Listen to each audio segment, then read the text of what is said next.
buddy. Of course.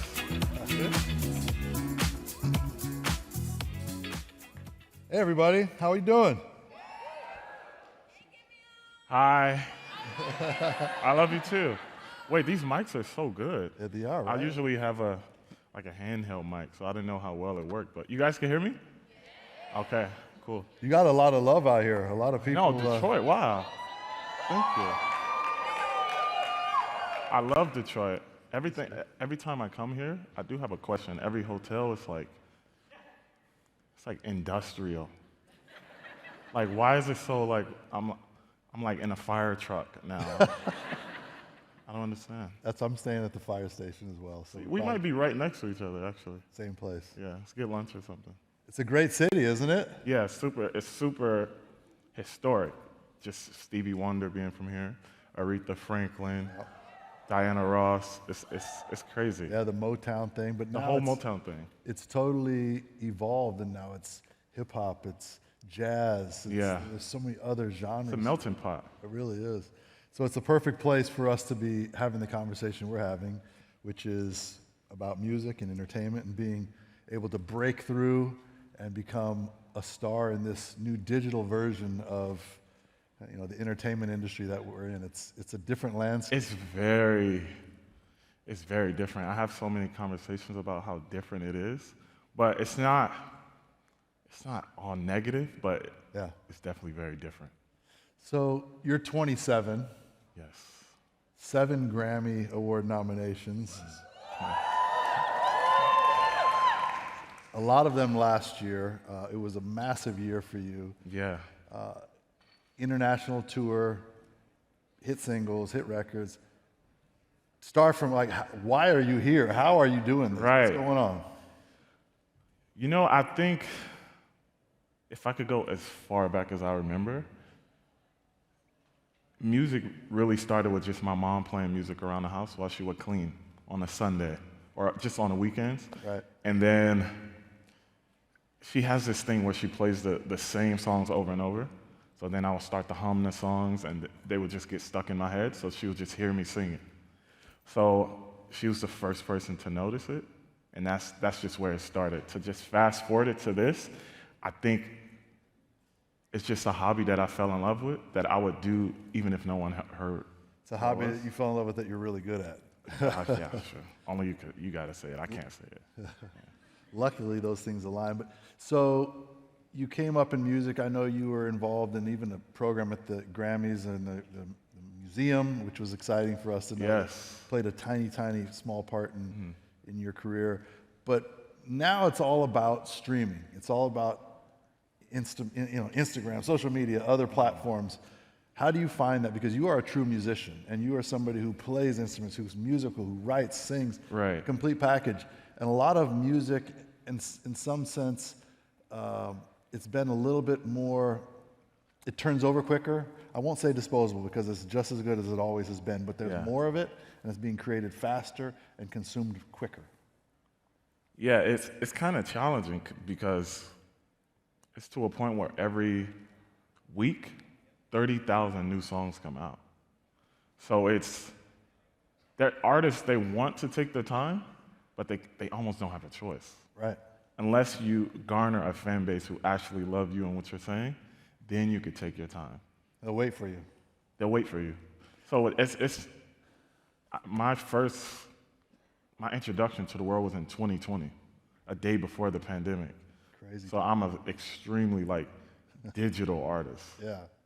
So I try to find a balance to make sure I don't compromise my artist's integrity and just quality while trying to Satisfy the appetite. satisfy the appetite. Yeah. So isn't that hard, though, with the time that you can put into making music? I spent weeks, sometimes months on a song. Yeah. Now, like you said, you can't afford to do that. So how do you balance between trying to be your truest artistic self and do the things that you're hearing in your head and getting them out with trying to do it so quickly? I know the technology probably plays a part in that, and it's faster, it's easier, the drag and drop stuff, but you're a true music person. Yeah, it's kind of challenging, and I kind of urge the audience to just let us take our time, because if we have to rush, it's going to affect the stories being told. Yeah. Because I make my songs in real time. So once they happen, I'll go write a song about it a week later. So if nothing's happening, I'm kind of forced to I will have to make up a story. Right. And I Not feel like authentic. it wouldn't be authentic. And I feel like you'll hear it and feel it. Yeah, that's crazy. I seen you up there. I was like, am I up there too? Have you done this before? Like these panels? I haven't done this one, but I've done other for Forbes This is before. my first panel. It's very cool, right? It's sick. I like it. I'm usually on this side or watching it on YouTube and just trying to learn information. So it's nice. Well, that's a good point to bring up, mentorship and learning. Like, so in your career, you've probably had people that were important to you. Yeah.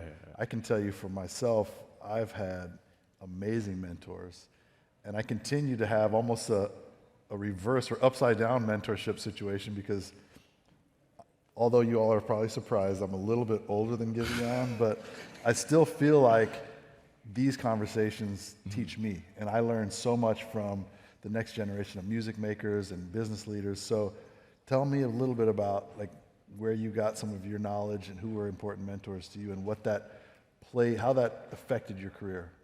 Yeah, I think to add to your point, you can learn from any age. Like, I have like 15-year-old cousins that I'll have conversations with, and those make for the best songs too, because it'll be a feeling that I'm already feeling, and then I'll talk to a child and it'll amplify it. But I mean, as far as me, just mentorships, obviously I have like uncles and dad and just even local leaders in my city of Long Beach. But that's also the cool thing about just the digital age. While it's negative, there's positives. You can have mentors that you never met, and they don't know you exist. So, anyone that gave you insight into the business side of things, not so much creative or artistic, but just learnings that have been valuable to you? I mean, I have a really sound team, and I'm with Sylvia Rome, just a Great mentor. Black female executive who's just been doing this for a long time, and my management, Isla Management. And as far as that, I try not to indulge too much into the business, because it could start to taint the creative. Yeah. And not to say that you shouldn't have any knowledge of it, but you don't want to be in a studio. You're not about that while you're creating. You can't. No. Or it's just gonna affect it. But you can't be oblivious to it as well. But I've been fortunate enough to have a healthy balance of, do I want to do this or do I not want to do this? Right. Well, like you said, having some knowledge, a basic understanding, having people you can trust, a good team, allows you to be free, allows you to be creative. And I will say one quote that I've got that's extremely important. What you say no to is far more important than what you say yes to. Because especially if you want longevity, you can't just jump at every opportunity. Right. Yeah. Interesting. So if you were starting more recently, it used to take so much more time and energy and development to get to the point where you could put out music and become successful or break through.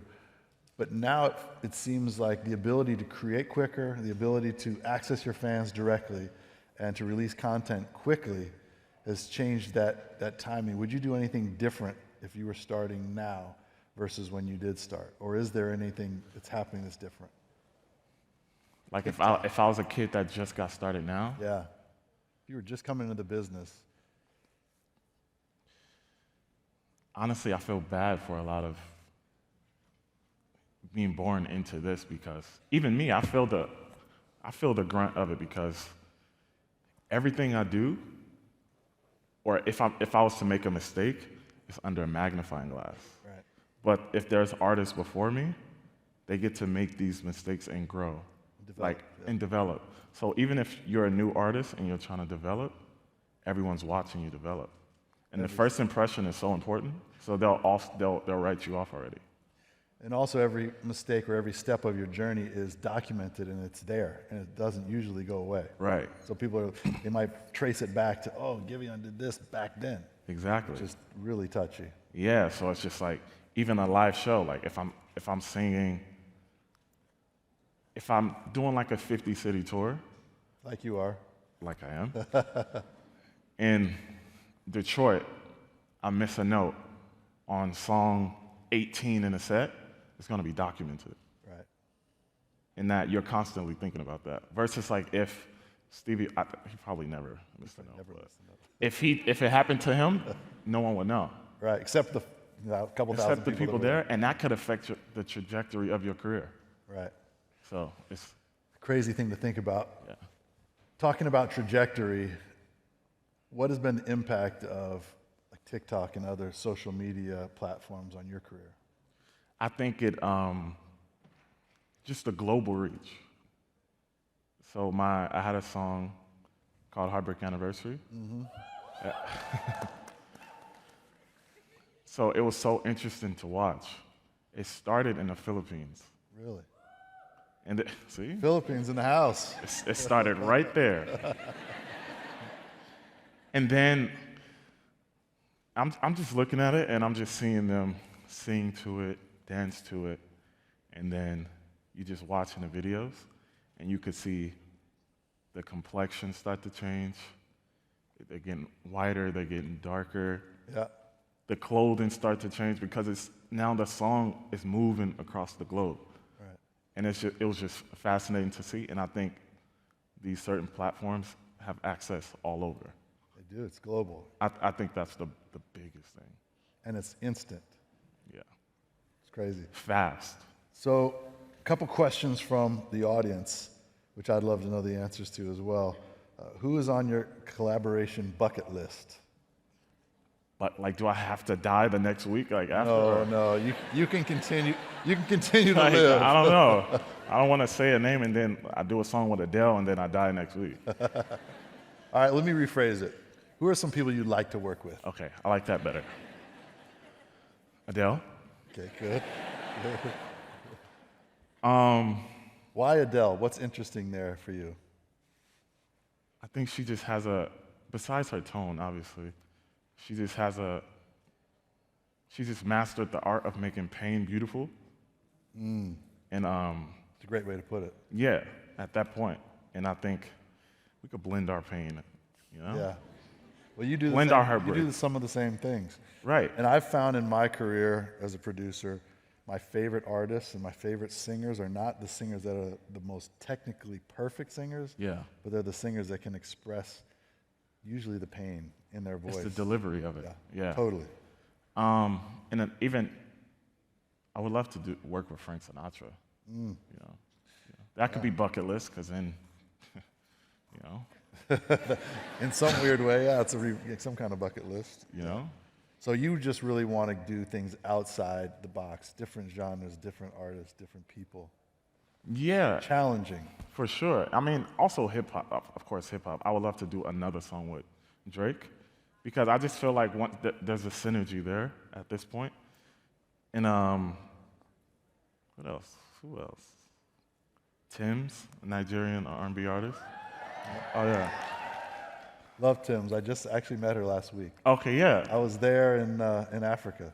You went to Africa? I just got back yesterday. I flew Yesterday? from Africa to here, yeah. Are you jet lagged or what? Like? No problems. Wow.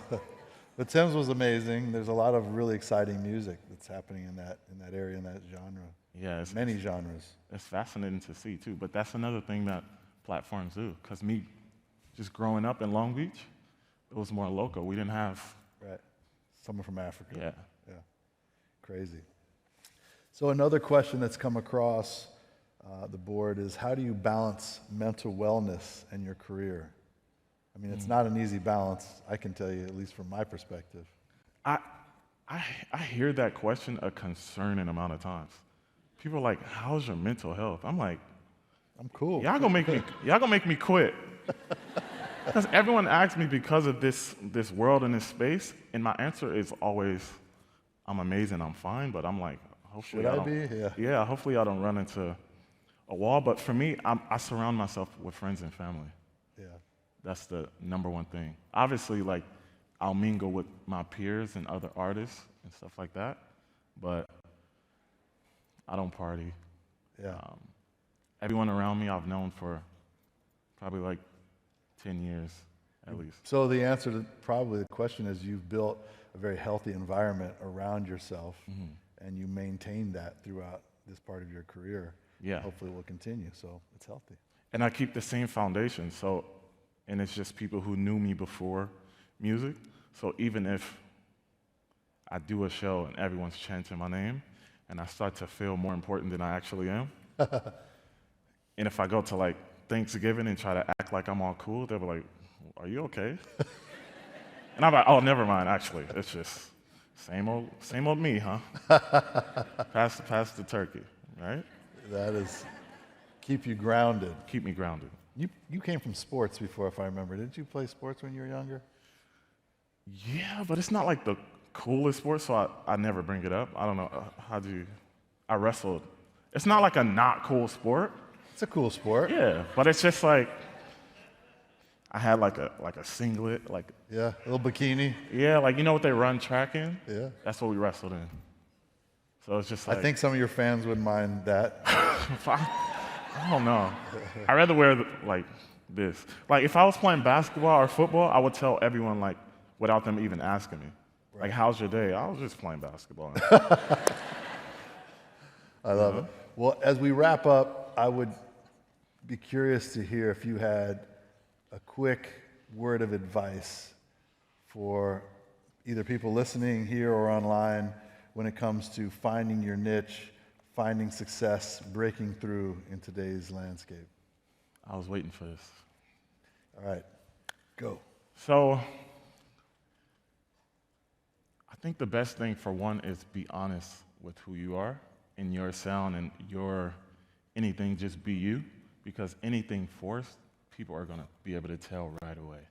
Like no matter how well you think you got your act down, people are gonna be able to tell. And this next one is cliche, but actually like manifest. Literally manifest. I'm from East Side Long Beach. I had no resources, against all odds, and now I'm here at a Forbes 30 Under 30 panel. It's amazing. And I think the main thing was just believing that I could. Yeah. So. Great.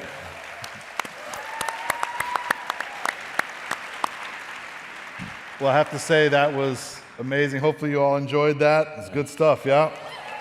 Good. Big thanks to the team at Forbes.